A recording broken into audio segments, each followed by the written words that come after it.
ಸದ್ಗುಣ ಮತ್ತು ದುರ್ಗುಣ ಇವೆರಡರ ನಡುವೆ ಇರುವ ವ್ಯತ್ಯಾಸವನ್ನ ಅರ್ಥ ಮಾಡಿಕೊಳ್ಳೋ ಸಾಮರ್ಥ್ಯ ನಮಗೆ ಇಲ್ಲದೆ ಹೋದಾಗ ನಮ್ಮ ಬೆಳವಣಿಗೆ ಅಲ್ಲಿಗೆ ನಿಲ್ಲುತ್ತೆ ಅನ್ನೋ ಮಾತನ್ನ ಹೇಳಿದ್ರು ಮಹಾತ್ಮ ಗಾಂಧೀಜಿ. ಎಲ್ಲರಿಗೂ ನಮಸ್ಕಾರ.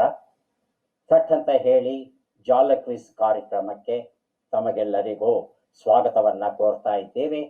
ಸ್ಪರ್ಧಿಗಳಿಗೂ ಸಹ ಸ್ವಾಗತ. ಮೊದಲು ಸ್ಪರ್ಧಿಗಳ ಪರಿಚಯವನ್ನ ಮಾಡಿಕೊಂಡು ನಂತರ ಕಾರ್ಯಕ್ರಮ ಮುಂದುವರಿಸೋಣ. ಇಂದಿನ ಕಾರ್ಯಕ್ರಮದ ಮೊದಲ ಸ್ಪರ್ಧಿ. ನಮಸ್ತೆ, ನನ್ನ ಹೆಸರು ಸವಿತಾ ಅಂತ. ನಾನು ಬೆಂಗಳೂರಿನಿಂದ ಭಾಗವಹಿಸ್ತಾ ಇದ್ದೀನಿ.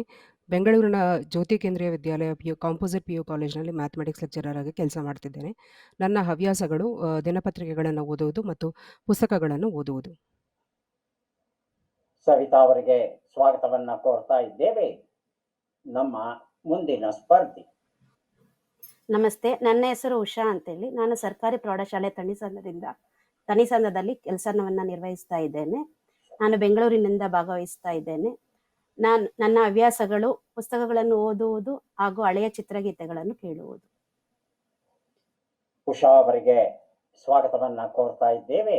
ಇಂದಿನ ಕಾರ್ಯಕ್ರಮದ ಮೂರನೆಯ ಸ್ಪರ್ಧಿಯ ಪರಿಚಯ ಈಗ.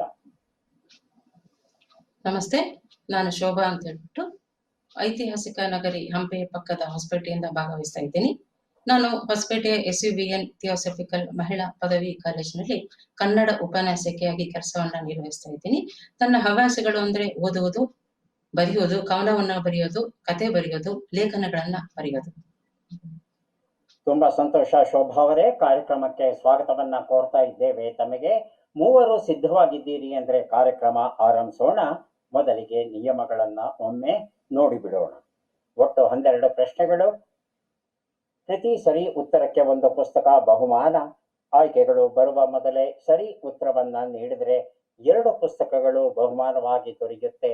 ನಕಾರಾತ್ಮಕ ತಂತ್ರಗಳಿಗೆ ಅವಕಾಶವಿಲ್ಲ. ಇಂದಿನ ಕಾರ್ಯಕ್ರಮದಲ್ಲಿ ನಾವು ನೀಡುವ ಎಲ್ಲ ಪುಸ್ತಕಗಳನ್ನ ನಮಗೆ ಕೊಟ್ಟಿದ್ದಾರೆ ರಾಷ್ಟ್ರೋತ್ಥಾನ ಸಾಹಿತ್ಯದವರು. ಅವರಿಗೆ ಕೃತಜ್ಞತೆಗಳನ್ನ ಸೂಚಿಸುತ್ತಾ ಕಾರ್ಯಕ್ರಮದ ಮೊದಲ ಪುಸ್ತಕ, ಮೊದಲ ಪ್ರಶ್ನೆಯನ್ನ ಈಗ ನೋಡೋಣ.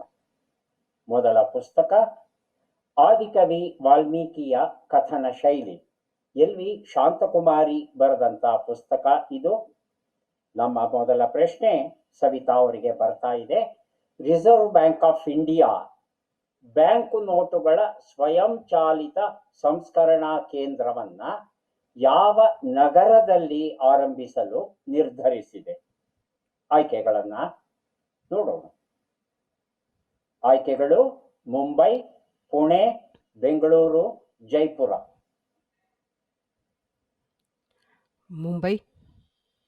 ಮುಂಬೈ ಹೌದಾ ಉಷಾ? ಸರ್, ಬೆಂಗಳೂರು. ಮುಂಬೈ, ಬೆಂಗಳೂರು. ಯಾರ ಉತ್ತರ ಸರಿ? ಈಗ ನೋಡೋಣ. ಜೈಪುರ ಅನ್ನೋದು ಸರಿಯಾದ ಉತ್ತರ ಆಗಿತ್ತು. ರಿಸರ್ವ್ ಬ್ಯಾಂಕ್ ಆಫ್ ಇಂಡಿಯಾ ನೋಟುಗಳನ್ನು ಮುದ್ರಿಸೋದ್ರ ಜೊತೆಗೆ ನೋಟುಗಳನ್ನು ಸಂಗ್ರಹಿಸಿ, ವಿಂಗಡಿಸಿ, ವಿಲೇವಾರಿಗೆ ಏನೇನೋ ಕ್ರಮಗಳನ್ನು ಕೈಗೊಳ್ಳಬೇಕು ಇವೆಲ್ಲವನ್ನು ಜನರ ಸಹಾಯದಿಂದ ಮಾಡ್ತಾ ಇತ್ತು ಎಷ್ಟು ದಿನ. ಆದರೆ ಇದಕ್ಕೆ ಸಾಕಷ್ಟು ಸಮಯ, ಜನ ಬೇಕಾಗ್ತಾ ಇತ್ತು. ಹಾಗಾಗಿ ಈ ಸಂಗ್ರಹ ಮತ್ತು ವಿಲೇವಾರಿ ಕೆಲಸ ಏನಿದೆ ಇದನ್ನ ಸಂಪೂರ್ಣ ಯಾಂತ್ರೀಕೃತವಾಗಿ ಸ್ವಯಂಚಾಲಿತ ವ್ಯವಸ್ಥೆಗೆ ಒಳಪಡಿಸಿದ್ರೆ ಹೆಚ್ಚುತ್ತಾ ಇರ್ತಕ್ಕಂಥ ವಹಿವಾಟನ್ನ ನಿಭಾಯಿಸೋಕೆ ಸುಲಭವಾಗುತ್ತೆ ಅಂತ ಆಲೋಚನೆ ಮಾಡಿ ಜೈಪುರದಲ್ಲಿ ಇಂತಹ ಸ್ವಯಂಚಾಲಿತ ವ್ಯವಸ್ಥೆಯನ್ನ ಆರಂಭಿಸೋದಕ್ಕೆ ನಿರ್ಧಾರ ಮಾಡಿದೆ. ಮುಂದಿನ ಪುಸ್ತಕ ಮತ್ತು ಪ್ರಶ್ನೆಯನ್ನ ಈಗ ನೋಡೋಣ. ಮಳೆಯ ಮಹತ್ವ. ಡಾಕ್ಟರ್ ಶರಶ್ಚಂದ್ರ ರಾನಡೆ ಬರೆದಂತ ಪುಸ್ತಕ ಇದು. ನಾವು ಕೇಳುವ ಪ್ರಶ್ನೆ ಈಗ ಬಂತು. ಡಿಸೆಂಬರ್ 15, 2020 ಯಾವ ರಾಷ್ಟ್ರ ನಾಯಕರ 70ನೆಯ ವರ್ಧಂತಿಯನ್ನು ನಡೆಸಲಾಯಿತು? ಆಯ್ಕೆಗಳನ್ನ ನೋಡೋಣ. ಪಂಡಿತ್ ನೆಹರು, ಬಿಪಿನ್ ಚಂದ್ರ ಪಾಲ್, ವಲ್ಲಭಭಾಯಿ ಪಟೇಲ್, ಲಾಲ್ ಬಹದ್ದೂರ್ ಶಾಸ್ತ್ರಿ. ಲಾಲ್ ಬಹದ್ದೂರ್ ಶಾಸ್ತ್ರಿ. ಲಾಲ್ ಲಾಲ್ ಬಹದ್ದೂರ್ ಬಹದ್ದೂರ್ ಶಾಸ್ತ್ರಿ ಡಿಸೆಂಬರ್ 15ರಂದು ಅವರು ಮರಣಿಸಿದ್ರ ನನಗೂ ಗೊತ್ತಿಲ್ಲ. ಆ ಶೋಭಾ ಅವರೇ, ಬಹುಶಃ ಬಿಪಿನ್ ಚಂದ್ರಪಾಲ್ ಅಂತಂತೇನೆ ಸರ್. ಬಿಪಿನ್ ಚಂದ್ರಪಾಲ್, ಲಾಲ್ ಬಹದ್ದೂರ್ ಶಾಸ್ತ್ರಿ, ಬಿಪಿನ್ ಚಂದ್ರಪಾಲ್, ಯಾರು ಉತ್ತರ ಸರಿ ನೋಡೋಣ. ಸರಿಯಾದ ಉತ್ತರ ವಲ್ಲಭಭಾಯಿ ಪಟೇಲ್ ಅವರು.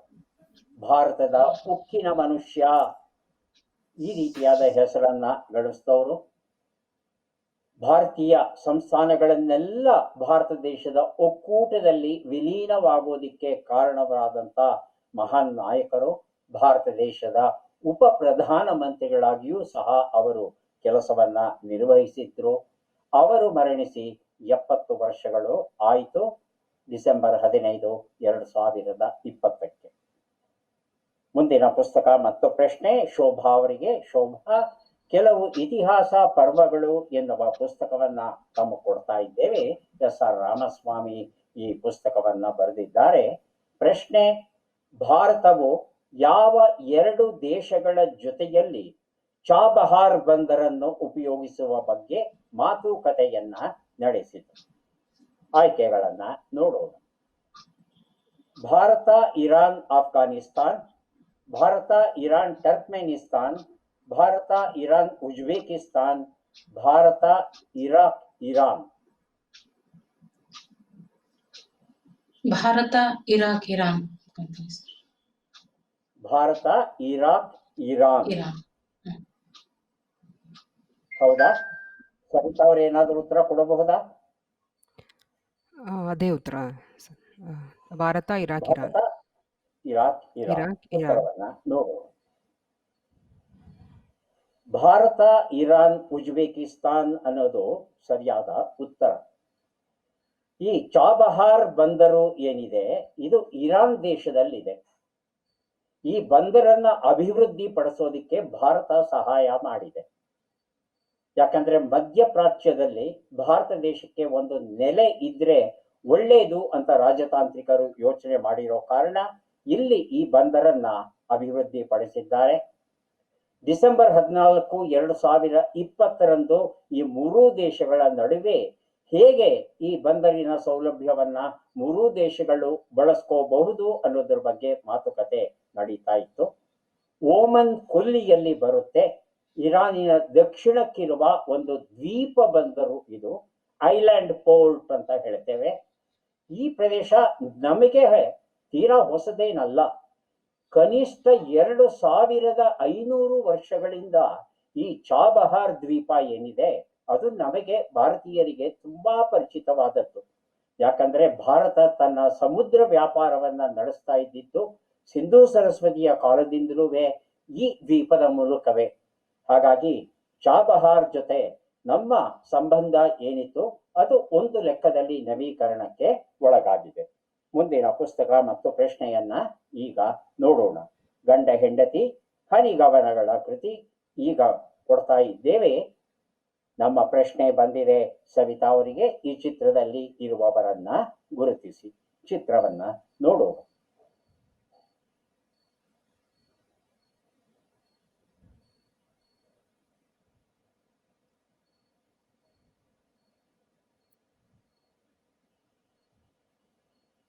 ಆಯ್ಕೆಗಳನ್ನ ನೋಡೋಣ. ಆಯ್ಕೆಗಳು: ವಿನಯ್ ಕುಲಕರ್ಣಿ, ರಿಜ್ವಾನ್ ಅರ್ಷದ್, ಸುರೇಶ್ ಅಂಗಡಿ, ಧ್ರುವ ನಾರಾಯಣ. ಸುರೇಶ್ ಅಂಗಡಿ. ಸುರೇಶ್ ಅಂಗಡಿ. ಹೌದಾ? ನೋಡೋಣ. ಸುರೇಶ್ ಅಂಗಡಿ ಉತ್ತರ ಸರಿಯಾಗಿದೆ. ಒಂದು ಪುಸ್ತಕವನ್ನ ಸವಿತಾ ಅವರಿಗೆ ಕೊಟ್ಟಿದ್ದೇವೆ. ಸುರೇಶ್ ಚನ್ನಬಸಪ್ಪ ಅಂಗಡಿ ಬೆಳಗಾವಿ ಲೋಕಸಭಾ ಕ್ಷೇತ್ರವನ್ನ ಪ್ರತಿನಿಧಿಸ್ತಾ ಇದ್ರು. 4 ಬಾರಿ ಸಂಸದರಾಗಿ ಆಯ್ಕೆಯಾಗಿದ್ರು. ಈಗ ಪ್ರಸ್ತುತ ಸರ್ಕಾರದಲ್ಲಿ ಅವರು ರೈಲ್ವೆ ಮಂತ್ರಿಯಾಗಿ ಬಹಳ ಒಳ್ಳೆಯ ಕೆಲಸಗಳನ್ನ, ಅದರಲ್ಲೂ ಕೋವಿಡ್ ಕಾಲದಲ್ಲಿ ಸಂಚಾರಕ್ಕೆ ತೀರಾ ಅಗತ್ಯವಾಗಿದ್ದಂತ ಅನೇಕ ರೈಲುಗಳನ್ನ ಹೆಚ್ಚಿನ ಪ್ರಮಾಣದಲ್ಲಿ ಇವರು ನಡೆಸೋಕೆ ಕಾರಣವಾದರು. ಆದರೆ ಕೋವಿಡ್-19ಕ್ಕೆ ಇವರು ತುತ್ತಾಗಿ ದಿಲ್ಲಿಯಲ್ಲಿ ಮರಣಿಸುವ ಒಂದು ದುರ್ಭರ ಸ್ಥಿತಿ ಉಂಟಾಯಿತು. ಸೆಪ್ಟೆಂಬರ್ 11, 2020ರಂದು ಇವರು ನಮ್ಮನ್ನ ಬಿಟ್ಟು ತೆರಳಿದ್ರು. ಸುರೇಶ್ ಅಂಗಡಿ. ಮುಂದಿನ ಪುಸ್ತಕ ಮತ್ತು ಪ್ರಶ್ನೆಯನ್ನ ಈಗ ನೋಡೋಣ. ಬ್ರಹ್ಮ ವಿದ್ಯಾಸಾಗರ ಎನ್ನುವ ಪುಸ್ತಕ. ಸು ಕೃಷ್ಣಮೂರ್ತಿ ಇದನ್ನ ಬರೆದಿದ್ದಾರೆ. ಪ್ರಶ್ನೆ ಬಂದಿದೆ ಉಷಾ ಅವರಿಗೆ. ಉಷಾ, ತಮ್ಮ ಪ್ರಶ್ನೆ. ಈ ಚಿತ್ರದಲ್ಲಿ ಇರುವವರನ್ನ ಗುರುತಿಸಿ. ಚಿತ್ರವನ್ನ ನೋಡೋಣ. ಸರ್ ಬೆಳಗೆರೆಯವರು. ರವಿ ಬೆಳಗೆರೆ. ರವಿ ಬೆಳಗೆರೆ. ಆಯ್ಕೆಗಳನ್ನ ಒಮ್ಮೆ ನೋಡಿ ನಂತರ ರವಿ ಬೆಳಗೆರೆ ಸರಿಯಾದ ಉತ್ತರವ ನೋಡೋಣ. ರವಿ ಬೆಳಗೆರೆ, ಅಗ್ನಿ ಶ್ರೀಧರ್, ಜಿ ಅನಿಲ್ ಕುಮಾರ್, ದೇವನೂರು ಮಹಾದೇವ. ತಾವು ಹೇಳ್ತಾ ಇದ್ದೀರಿ ರವಿ ಬೆಳಗೆರೆ ಅಂತ. ರವಿ ಹೌದಾ? ಬೆಳಗೆರೆ. ನೋಡೋಣ. ರವಿ ಬೆಳಗೆರೆ ಉತ್ತರ ಸರಿಯಾಗಿದೆ. ಆಯ್ಕೆಗಳು ಬರೋದಕ್ಕೆ ಮೊದಲೇ ಸರಿ ಉತ್ತರ ಕೊಟ್ಟಿದ್ದೀರಿ ತಾವು. ಹಾಗಾಗಿ 2 ಪುಸ್ತಕವನ್ನ ಕೊಡ್ತಾ ಇದ್ದೇವೆ ಉಷಾ ಅವರಿಗೆ. ರವಿ ಬೆಳಗೆರೆ ಅವರು ಲೇಖಕರಾಗಿ, ಪತ್ರಕರ್ತರಾಗಿ ನಮಗೆಲ್ಲ ತುಂಬಾ ಪರಿಚಿತರು. ಹಾಯ್ ಬೆಂಗಳೂರು, ಓ ಮನಸೆ ಎನ್ನುವ ಪತ್ರಿಕೆಗಳನ್ನ ಅವರು ನಡೆಸ್ತಾ ಇದ್ರು. ಈ ಪತ್ರಿಕೆಗಳ ಜೊತೆಯಲ್ಲಿ ಭಾವನಾ ಪ್ರಕಾಶನ, ಭಾವನಾ ಆಡಿಯೋ ರೀಚ್ ಎನ್ನುವ ಮತ್ತೆರಡು ಸಂಸ್ಥೆಗಳನ್ನ ಕಟ್ಟುವುದರ ಜೊತೆಗೆ ಪ್ರಾರ್ಥನಾ ಶಾಲೆಯನ್ನ ಅವರು ನಿರ್ಮಿಸಿ ಬಹುದೊಡ್ಡ ಪ್ರಮಾಣದಲ್ಲಿ ಬಡ ಮಕ್ಕಳಿಗೆ ನೆರವು ಆಗಿದ್ರು. ಹಲವು ಪುಸ್ತಕಗಳನ್ನ ಪ್ರಕಟಿಸಿದ್ದಾರೆ. ಕರ್ನಾಟಕ ಸಾಹಿತ್ಯ ಅಕಾಡೆಮಿ ಪ್ರಶಸ್ತಿ ಬಂದಿತ್ತು ಅವರಿಗೆ. ರಾಜ್ಯೋತ್ಸವ ಪ್ರಶಸ್ತಿ ಮತ್ತು ಕೆಂಪೇಗೌಡ ಪ್ರಶಸ್ತಿಯೂ ಬಂದಿತ್ತು ಅವರಿಗೆ. ಇತ್ತೀಚೆಗೆ ಅವರು ನಮ್ಮನ್ನ ಬಿಟ್ಟು ತೆರಳಿದ್ರು. ಮುಂದಿನ ಪುಸ್ತಕ ಮತ್ತು ಪ್ರಶ್ನೆಯನ್ನ ಈಗ ನೋಡೋಣ. ಭಾರತದಲ್ಲೊಂದು ಸುಂಕದ ಬೇಲಿ ಎನ್ನುವ ಪುಸ್ತಕ. ನರೇಂದ್ರ ಕುಮಾರ್ ಇದನ್ನ ಸಂಗ್ರಹಿಸಿದ್ದಾರೆ. ನಾವು ಕೇಳುವ ಪ್ರಶ್ನೆ ಈಗ ಬಂತು. ಈ ಚಿತ್ರದಲ್ಲಿ ಇರುವವರನ್ನ ಗುರುತಿಸಿ. ಚಿತ್ರವನ್ನ ನೋಡೋಣ.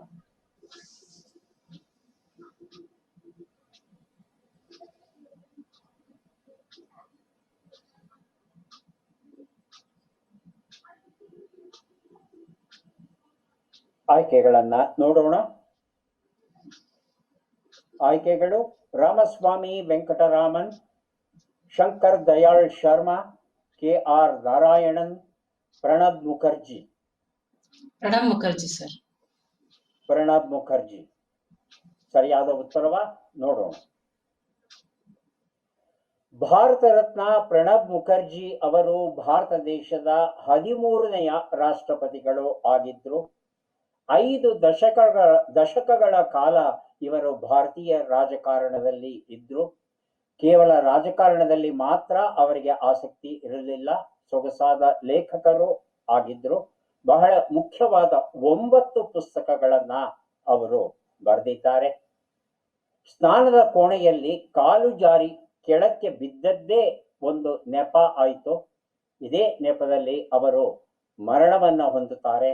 ಆಗಸ್ಟ್ 31, 2020ರಂದು ಪ್ರಣಬ್ ಮುಖರ್ಜಿ ಅವರು. ಮುಂದಿನ ಪುಸ್ತಕ ಮತ್ತು ಪ್ರಶ್ನೆ. ಬಾಳದೀಪ, ಡಾಕ್ಟರ್ ಶರಶ್ಚಂದ್ರ ರಾನಡೆ ಬರೆದಿರುವಂಥದ್ದು. ಪ್ರಶ್ನೆ ಬರ್ತಾ ಇದೆ ಸವಿತಾ ಅವರಿಗೆ. ಈ ಅಕ್ಷರಗಳನ್ನ ಜೋಡಿಸಿ. ಅಕ್ಷರಗಳನ್ನ ನೋಡೋಣ. ಮಾ, ಬಂ, ಯಾ, ಲಾ, ಗಿ, ದಿ, ಕಾ, ದೆ. ಸವಿತಾ.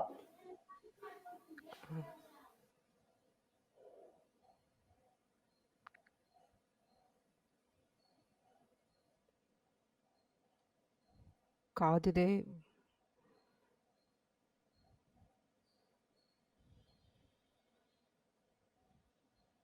ಉಷಾ ಅವರು ಸಹ ಉತ್ತರ ಕೊಡೋದಕ್ಕೆ ಸಿದ್ಧರಾಗಿರಬೇಕು. ಮೊದಲ ಅವಕಾಶ ಸವಿತಾ ಅವರಿಗೆ.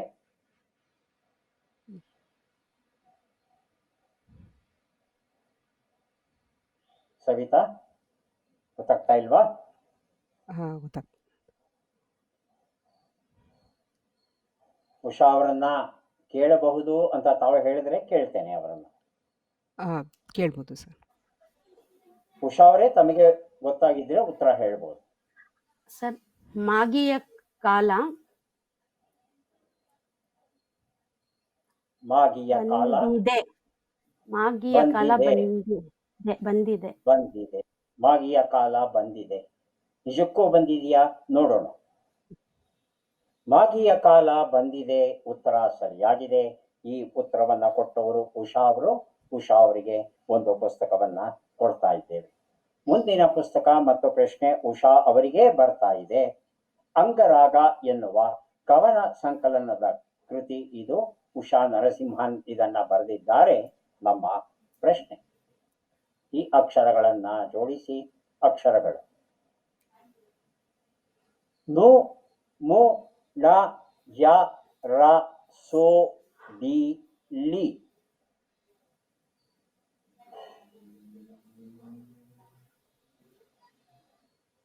ಸೊ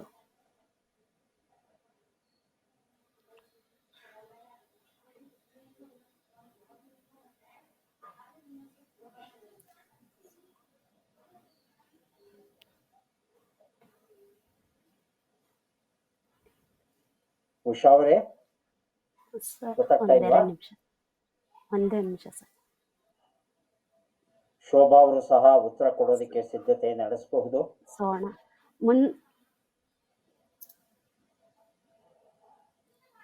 ಸೋಣ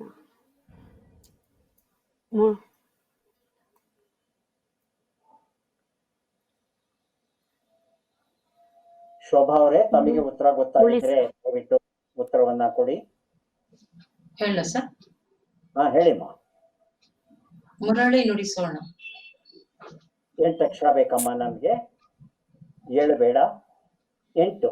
1 ಅಕ್ಷರ ಬಿಟ್ಟಿದ್ದೀರಿ ತಾವು, ಸೇರಿಸ್ಬಿಟ್ಕೊಡಿ. ಮುರಳಿಯ ನುಡಿಸೋಣ. ಮುರಳಿಯ ನುಡಿಸೋಣ. ಹೌದಾ? ನೋಡೋಣ. ಮುರಳಿಯ ನುಡಿಸೋಣ ಅನ್ನೋದು ಸರಿಯಾದ ಉತ್ತರ. ಶೋಭಾ ಅವರಿಗೆ ಒಂದು ಪುಸ್ತಕವನ್ನ ಕೊಡ್ತಾ ಇದ್ದೇವೆ. ಈಗ ಅವಕಾಶ ಶೋಭಾ ಅವರಿಗೆ ಬಂದಿದೆ. ಶೋಭಾ ಅವರೇ, ತಮ್ಮ ಪುಸ್ತಕ ಆದಿಕವಿ ವಾಲ್ಮೀಕಿಯ ಕಥನ ಶೈಲಿ, LV ಶಾಂತಕುಮಾರಿ ಬರೆದಿರುವಂಥದ್ದು. ನಮ್ಮ ಪ್ರಶ್ನೆ, ಈ ಅಕ್ಷರಗಳನ್ನ ಜೋಡಿಸಬೇಕಾಗಿದೆ. ಅಕ್ಷರಗಳನ್ನ ನೋಡೋಣ. ಬಾ, ರು, ಳು, ನ, ಳ, ಕ, ಕೆ, ಗೆ. ಕರುಣಾಳು ಬಾ ಬೆಳಕೆ. ಉತ್ತರವನ್ನ ನೋಡೋಣ. ಕರುಣಾಳು ಬಾ ಬೆಳಕೆ ಉತ್ತರ ಸರಿಯಾಗಿದೆ. ಶೋಭಾ ಈ ಉತ್ತರವನ್ನ ಕೊಟ್ಟಿದ್ದಾರೆ. ಪುಸ್ತಕವನ್ನ ಅವರಿಗೆ ಕೊಟ್ಟಿದ್ದೇವೆ. ಈಗ ಮುಂದಿನ ಸುತ್ತಿಗೆ ಚಟ್ಪಟ್ ಚಿನುಕುರಳಿ. 5 ಪ್ರಶ್ನೆಗಳು, 5 ಸರಿ ಉತ್ತರ, 5 ಪುಸ್ತಕ.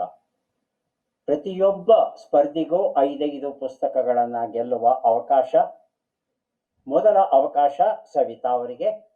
ಸವಿತಾ ಅವರೇ, ತಾವು ಸಿದ್ಧವಾಗಿದ್ರೆ 5 ಪ್ರಶ್ನೆಗಳಲ್ಲಿ ಮೊದಲನೇ ಪ್ರಶ್ನೆಯನ್ನ ಕೇಳ್ತೇನೆ. ಹೇಳಬಹುದಾ? ಮೊದಲ ಪ್ರಶ್ನೆ, ಅಜಗಜಾಂತರ ಎಂಬ ನುಡಿಗಟ್ಟಿನ ಅರ್ಥವೇನು? ತುಂಬಾ ವ್ಯತ್ಯಾಸ. ಆನೆ ಮತ್ತು ಮೇಕೆಯನ್ನ ಸಾಕಿದವನು. ತುಂಬಾ ವ್ಯತ್ಯಾಸ. ಮುಂದಿನ ಪ್ರಶ್ನೆ, ಪಲ್ಲಕ್ಕಿ ಎನ್ನುವ ಶಬ್ದದ ಪರ್ಯಾಯ ಪದ ಯಾವುದು? ಅಂದಣ, ಕುಂದಣ. ಅಂದಣ. ಮುಂದಿನ ಪ್ರಶ್ನೆ, ಹಣ್ಣುಗಳಲ್ಲಿ ಪರೀಕ್ಷಾರ್ಥವಾಗಿ ರಂಧ್ರ ಮಾಡಿ ನೋಡುವಿಕೆ ಎಂಬ ಅರ್ಥವನ್ನು ಕೊಡುವ ಶಬ್ದ ಯಾವುದು? ಉಂಡಿಗೆ, ಹುಂಡಿಗೆ. ಉಂಡಿಗೆ. ಉಂಡಿಗೆ. ಉತ್ತರವನ್ನ ನೋಡೋಣ. ಮುಂದಿನ ಪ್ರಶ್ನೆ, ಈ ಗಾದೆಯನ್ನ ಪೂರ್ಣಗೊಳಿಸಿ. ಹಾಲು ಕುಡಿದ ಮಕ್ಕಳೇ ಬದುಕೋಲ್ಲ. ವಿಷ ಕುಡಿದ ಮಕ್ಕಳು ಬದುಕುವರೆ. ಮುಂದಿನ ಪ್ರಶ್ನೆ, ಈ ಒಗಟನ್ನ ಬಿಡಿಸಿ. ಹೊರಗಿನದೇ ಎಸೆಯುವೆ, ಒಳಗಿನದು ಬೇಸಿಯುವೆ, ಮೇಲ್ಮೈ ತಿನ್ನುವೆ, ಒಳಮೈ ಬಿಸಡುವೆ. ಏನಿದು? ಅರ್ಥ ಮಾಡ್ಕೊಳ್ಳಿ. ಹೊರಗಡೆ ಇರೋದನ್ನ ಎಸಿತೀನಿ, ಒಳಗಡೆ ಇರೋದನ್ನ ಬೇಯಿಸ್ತೀನಿ, ಆ ಒಳಗಡೆ ಇರೋ ವಸ್ತುವಿನ ಮೇಲ್ಮೈ ಮಾತ್ರ ತಿಂತೀನಿ, ಒಳಮೈನ ಬಿಸಾಕ್ತೀನಿ. ಏನಿದು? ವಿಚಿತ್ರವಾಗಿದೆ. ಹಲಸಿನಕಾಯಿ. ಹಲಸಿನಕಾಯಿ ಬೇಯಿಸ್ತೀವ? ಗೊತ್ತಿಲ್ಲ ನನಗೆ.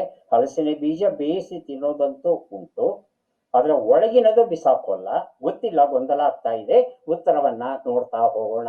ಒಂದು ಉತ್ತರ, ತುಂಬಾ ವ್ಯತ್ಯಾಸ ಅನ್ನೋದು ಸರಿಯಾದ ಉತ್ತರ.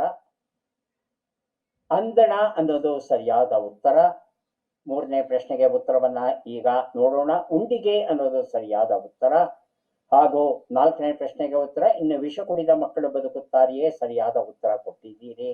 ಹಾಗೂ 5ನೇ ಪ್ರಶ್ನೆ ಮುಸುಕಿನ ಜೋಳ. ಮುಸುಕಿನ ಜೋಳವನ್ನ ಎಲೆಗಳ ತರಹ ಆವರಿಸಿರುತ್ತೆ, ಅದನ್ನೆಲ್ಲ ಕಿತ್ತು ಬಿಸಾಕ್ತೇವೆ, ಜೋಳವನ್ನ ಬೇಯಿಸ್ತೇವೆ, ಕಾಳು ತಿಂತೇವೆ, ಒಳಗೆ ಇರ್ತಕ್ಕಂಥ ಕಂಕವನ್ನ ಬಿಸಾಕ್ತೇವೆ. 5 ಪ್ರಶ್ನೆಗಳಲ್ಲಿ 4 ಪ್ರಶ್ನೆಗಳಿಗೆ ಸರಿ ಉತ್ತರ ಕೊಟ್ಟಿದ್ದಾರೆ ಸವಿತಾ ಅವರು. ಅವರಿಗೆ 4 ಪುಸ್ತಕಗಳನ್ನ ಕೊಡ್ತಾ ಇದ್ದೇವೆ. ಈಗ ಅವಕಾಶ ಉಷಾ ಅವರಿಗೆ. ಉಷಾ, ತಮ್ಮ ಮೊದಲ ಪ್ರಶ್ನೆ ಈಗ ಬಂತು. ಅಜ್ಜಮ್ಮನ ಕಥೆ ಎಂಬ ನುಡಿಗಟ್ಟಿನ ಅರ್ಥವೇನು? ಕಟ್ಟುಕತೆ, ರಮ್ಯ ಕತೆ. ಅಜ್ಜಮ್ಮನ ಕತೆ, ಕಟ್ಟುಕತೆ. ಕಟ್ಟುಕತೆ. ಮುಂದಿನ ಪ್ರಶ್ನೆ, ಸರಪಳಿ ಎನ್ನುವ ಶಬ್ದದ ಪರ್ಯಾಯ ಪದ ಯಾವುದು? ಅಂದುಕ, ಸಂದೂಕ. ಅಂದುಕ. ಮುಂದಿನ ಪ್ರಶ್ನೆ, ಅಕ್ಕಿ ಮತ್ತು ಹೆಸರು ಬೇಳೆ ಹಾಕಿ ಮಾಡುವ ಸಿಹಿ ಅಥವಾ ಖಾರದ ಪದಾರ್ಥ ಎಂಬರ್ಥದ ಶಬ್ದವು ಯಾವುದು? ಹುಗ್ಗಿ, ಹುಗ್ಗು. ಹುಗ್ಗಿ. ಮುಂದಿನ ಪ್ರಶ್ನೆ, ಈ ಗಾದೆಯನ್ನ ಪೂರ್ಣಗೊಳಿಸಿ. ಕುದುರೆ ಕಂಡರೆ ಕಾಲು ನೋವು. ಮುಂದಿನ ಪ್ರಶ್ನೆ, ಈ ಒಗಟನ್ನ ಬಿಡಿಸಿ. ಯಾರು ಬೂಟಿನ ಸಮೇತ ಮಲಗುವರು? ಬೂಟ್ ತೆಗೆದ್ಬಿಟ್ಟು ಮಲ್ಕೋತೀವಿ, ಆದ್ರೆ ಒಬ್ರು ಬೂಟಿನ ಸಮೇತ ಮಲ್ಕೋತಾರಂತೆ, ಯಾರು? ಉತ್ತರವನ್ನ ನೋಡಬಹುದಾ? ಉತ್ತರವನ್ನ ನೋಡ್ತಾ ಹೋಗೋಣ. ಮೊದಲನೇ ಪ್ರಶ್ನೆಗೆ ಸರಿಯಾದ ಉತ್ತರ ಕಟ್ಟುಕತೆ, ತಾವು ಕೊಟ್ಟಿದ್ದೀರಿ. 2ನೇ ಪ್ರಶ್ನೆಗೆ ಸರಿಯಾದ ಉತ್ತರ ಅಂದುಕ, ತಾವು ಕೊಟ್ಟಿದ್ದೀರಿ. 3ನೇ ಪ್ರಶ್ನೆಗೆ ಸರಿಯಾದ ಉತ್ತರ ಹುಗ್ಗಿ, ತಾವು ಕೊಟ್ಟಿದ್ದೀರಿ. 4ನೇ ಪ್ರಶ್ನೆಗೆ ಸರಿಯಾದ ಉತ್ತರ ಕಾಲು ನೋವು, ತಾವು ಕೊಟ್ಟಿದ್ದೀರಿ. 5ನೇ ಪ್ರಶ್ನೆಗೆ ಸರಿಯಾದ ಉತ್ತರ ಕುದುರೆ. ಕುದುರೆಗೆ ಲಾಳ ಹೊಡೆದಿರ್ತೇವೆ, ಲಾಳದ ಸಮೇತಾನೆ ಕುದುರೆ ಮಲಗೋದು. ನಮ್ಮ ಜಾನಪದ ಕವಿಯ ಕಲ್ಪನೆ ಹೇಗಿದೆ ನೋಡಿ, ಮನುಷ್ಯರ ಹಾಗೆ ಬೂಟ್ ಹಾಕೊಂಡು ಮಲಗಿದೆ ಅಂತ ಪ್ರಶ್ನೆಯನ್ನ ಕೇಳಿದ್ದಾನೆ, ರೂಪಿಸಿದ್ದಾನೆ.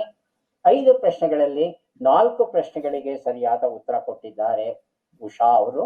ಉಷಾ ಅವರಿಗೆ 4 ಪುಸ್ತಕಗಳನ್ನ ಕೊಡ್ತಾ ಇದ್ದೇವೆ. ಈಗ ಶೋಭಾ ಅವರಿಗೆ ಪ್ರಶ್ನೆಗಳು ಬರ್ತಾ ಇವೆ. ಶೋಭಾ ಅವರೇ, ತಮ್ಮ ಮೊದಲ ಪ್ರಶ್ನೆ, ಅಜ್ಜಿಗೆ ಕೆಮ್ಮೋದು ಕಲಿಸು ಎಂಬ ನುಡಿಗಟ್ಟಿನ ಅರ್ಥವೇನು? ಅನುಭವಿಗೆ ಬುದ್ಧಿ ಹೇಳು, ಅನನುಭವಿಗೆ ಬುದ್ಧಿ ಹೇಳು. ಅನನುಭವಿಗೆ ಬುದ್ಧಿ ಹೇಳು. ಮುಂದಿನ ಪ್ರಶ್ನೆ, ಧೃತರಾಷ್ಟ್ರ ಎನ್ನುವ ಶಬ್ದದ ಪರ್ಯಾಯ ಪದ ಯಾವುದು? ಅಂಧಕ, ಅಂಧ. ಅಂಧ. ಮುಂದಿನ ಪ್ರಶ್ನೆ, ಕಂಕುಳಲ್ಲಿ ಉಂಟಾಗುವ ನೋವು ಸಹಿತದ ಗಂಟು ಎಂಬರ್ಥದ ಶಬ್ದವು ಯಾವ ಶಬ್ದಕ್ಕಿದೆ? ಹದಗಡಲೆ, ನೆಲಗಡಲೆ. ಹದಗಡಲೆ. ಮುಂದಿನ ಪ್ರಶ್ನೆ, ಈ ಗಾದೆಯನ್ನ ಪೂರ್ಣಗೊಳಿಸಿ. ಶಂಕದಿಂದ ಬಂದರೆ ತೀರ್ಥ. ಮುಂದಿನ ಪ್ರಶ್ನೆ, ಈ ಒಗಟನ್ನ ಬಿಡಿಸಿ. ಮೈಸೂರಿಗೆ ಹೊರಟೆ, ದಾರಿಯಲ್ಲಿ ಒಬ್ಬ ಸಿಕ್ಕ, ಅವನಿಗೆ 7 ಹೆಂಡತಿಯರು, ಆ ಹೆಂಡತಿಯರಿಗೆ 7 ಸೋದರಿಯರು, ಒಬ್ಬೊಬ್ಬ ಸೋದರಿಗೆ 7 ಮಕ್ಕಳು. ಎಷ್ಟು ಜನ ಮೈಸೂರಿಗೆ ಹೊರಟರು?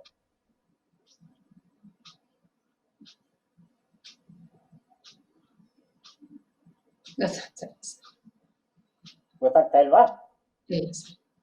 ಉತ್ತರವನ್ನ ನೋಡ್ತಾ ಹೋಗೋಣ. ಒಂದು ಉತ್ತರ, ಅನನುಭವಿಗೆ ಬುದ್ಧಿ ಅಲ್ಲ. ಅಜ್ಜಿಗೆ ಕೆಮ್ಮು ಕಲಿಸೋದ್ರಿಂದ ಮೊಮ್ಮಗ ಕೆಲಸ್ತಾನ ಅಜ್ಜಿಗೆ ಗೊತ್ತು, ವಯಸ್ಸಾಗಿದೆ. ಅನುಭವಿಗೆ ಬುದ್ಧಿ ಹೇಳು ಸರಿಯಾದ ಉತ್ತರ ಆಗಿತ್ತು. 2ನೇದಕ್ಕೆ ಉತ್ತರ ಅಂಧಕ ಅನ್ನೋದು ಸರಿಯಾದ ಉತ್ತರ. 3ನೇದಕ್ಕೆ ಉತ್ತರ ಹದಗಡಲೆ, ತಾವು ಕೊಟ್ಟಿದ್ದೀರಿ. 4ನೇದಕ್ಕೆ ಉತ್ತರ ಶಂಕದಿಂದ ಬಂದರೆ ತೀರ್ಥ, ತಾವು ಕೊಟ್ಟಿದ್ದೀರಿ. ಹಾಗೂ 5ನೇದಕ್ಕೆ ಉತ್ತರ ಒಬ್ಬನೇ ಒಬ್ಬ. ಮೈಸೂರಿಗೆ ಹೊರಟಿದ್ದೀನಪ್ಪ, ನಾನೊಬ್ಬನೇ ಹೊರಟಿರೋದು. ದಾರಿನಲ್ಲಿ ಒಬ್ಬ ಸಿಗ್ತಾನೆ, ಅವನಿಗೆ 7 ಹೆಂಡತಿರು, 7 ಸೋದರಿಯರು, 7 ಮಕ್ಕಳು. ಇದೆಲ್ಲ ಕಟ್ಕೊಂಡು ನನಗೇನಾಗ್ಬೇಕಾಗಿದೆ? ಮೈಸೂರಿಗೆ ಹೊರಟಿರೋದು ಯಾರು? ನಾನೊಬ್ಬನೇ. ಇವ್ರನ್ನೆಲ್ಲ ಕರ್ಕೊಂಡು ಹೋಗ್ತೀನಿ ಅಂತ ಎಲ್ಲಾದ್ರೂ ಹೇಳಿದ್ದೀನಾ? ಹೇಳಲಿಲ್ಲ. ನಿಮ್ಮನ್ನ ಗೊಂದಲ ಪಡಿಸೋದಿಕ್ಕೆ ಎಷ್ಟು ಗಮನವಿಟ್ಟು ತಾವು ಪ್ರಶ್ನೆಯನ್ನ ಕೇಳ್ತಾ ಇದ್ದೀರಿ. ಎದುರು ನಿಂತ ವ್ಯಕ್ತಿ ಮಾತನಾಡ್ತಾ ಇದ್ದಾನೆ, ಅದನ್ನು ಎಷ್ಟು ಗಮನವಿಟ್ಟು ನಾವು ಕೇಳ್ತಾ ಇದ್ದೇವೆ ಅನ್ನೋದನ್ನ ಪರೀಕ್ಷೆ ಮಾಡಲಿಕ್ಕೆ ಈ ರೀತಿಯಾದ ಪ್ರಶ್ನೆಗಳನ್ನ, ಚಮತ್ಕಾರಿಕ ಪ್ರಶ್ನೆಗಳನ್ನ ನಮ್ಮ ಹಿರಿಯರು ರೂಪಿಸಿದ್ದಾರೆ. ಒಬ್ಬ ಸರಿಯಾದ ಉತ್ತರ ತಾವು 2 ಪ್ರಶ್ನೆಗಳಿಗೆ ಸರಿಯಾದ ಉತ್ತರ ಕೊಟ್ಟಿದ್ದೀರಾ. 2 ಪುಸ್ತಕಗಳನ್ನ ತಮಗೆ ಕೊಟ್ಟಿದ್ದೇವೆ. ಈಗ ಯಾರಿಗೆ ಎಷ್ಟು ಅಂಕಗಳು ಬಂದಿವೆ ಅದನ್ನ ನೋಡುವ ಕ್ಷಣ ಬಂತು. ಸವಿತಾ ಅವರಿಗೆ 50 ಅಂಕಗಳು ಬಂದಿವೆ, ಉಷಾ ಅವರಿಗೆ 70 ಅಂಕಗಳು, ಶೋಭಾ ಅವರಿಗೆ 50 ಅಂಕಗಳು ಬಂದಿವೆ. ಮೂವರಿಗೂ ಸಹ ಅಭಿನಂದನೆಗಳನ್ನ ತಿಳಿಸ್ತಾ ಇದ್ದೇವೆ. ಮತ್ತೆ ಭೇಟಿಯಾಗೋಣ. ನಮಸ್ಕಾರ.